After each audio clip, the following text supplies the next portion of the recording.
तमिलनाडु की राजनीति में इस वक्त बड़ा सियासी भूचाल आया है। मुख्यमंत्री सी जोसेफ विजय की पार्टी टीवीके की सरकार बुधवार को विधानसभा में फ्लोर टेस्ट का सामना करने जा रही है, लेकिन उससे पहले मद्रास हाई कोर्ट के एक फैसले ने सियासी समीकरण बदल दिया है। अदालत ने टीवी के विधायक आर श्रीनिवास सेतुपति की वोटिंग पर अंतरिम रोक लगा दी है। वहीं विधायक जिन्होंने तिरुपत्तूर सीट पर डीएमके नेता और पूर्व मंत्री केआर पेरियाक्करुप्पन को सिर्फ एक वोट से हराया था, अब इस फैसले के खिलाफ टीवी के सुप्रीम कोर्ट पहुंच गई है। तिरुपत्तूर विधानसभा सीट पर हुए चुनाव में आर श्रीनिवास सेतुपति को 83,365 वोट मिले थे, जबकि टीएमके उम्मीदवार केआर पेरियाक्करुप्पन को 83,364 वोट हासिल हुए। यानी जीत और हार के बीच सिर्फ एक वोट का फर्क था। बेहद करीबी मुकाबले के बाद डीएमके ने चुनाव परिणाम पर सवाल उठाए और मामला मद्रास हाई कोर्ट पहुंच गया। पूर्व मंत्री पेरियाक्करुप्पन ने अदालत में याचिका दाखिल कर वोटों की दोबारा गिनती यानी रिकाउंटिंग की मांग की।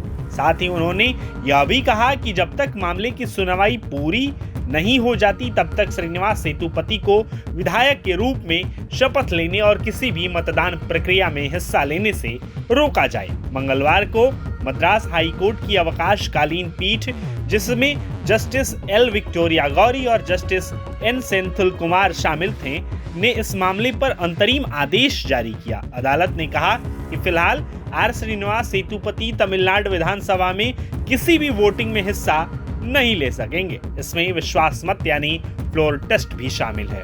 अब यह फैसला टीवीके सरकार के लिए बड़ी चुनौती बन गया है, क्योंकि मुख्यमंत्री सी जोसेफ विजय के नेतृत्व वाली सरकार बेहद नाजुक बहुमत पर टिकी हुई है। टीवीके ने कांग्रेस, वाम दलों, वीसीके और आईयूएमएल के समर्थन से सरकार बनाई है। ऐसे में फ्लोर टेस्ट से ठीक पहले एक विधायक के वोट पर रोक लगना सरकार की रणनीति को प्रभावित कर सकता है। इसी वजह से टीवीके ने तुरंत सुप्रीम कोर्ट का दरवाजा खटखटाया। पार्टी का कहना है कि हाई कोर्ट का अंतरिम आदेश लोकतांत्रिक प्रक्रिया को प्रभावित करता है और एक निर्वाचित विधायक के अधिकारों का हनन है। टीवीके चाहती है कि सुप्रीम कोर्ट जल्द सुनवाई कर हाई कोर्ट के आदेश पर रोक लगाए ताकि फ्लोर टेस्ट में उनके विधायक वोट कर सके।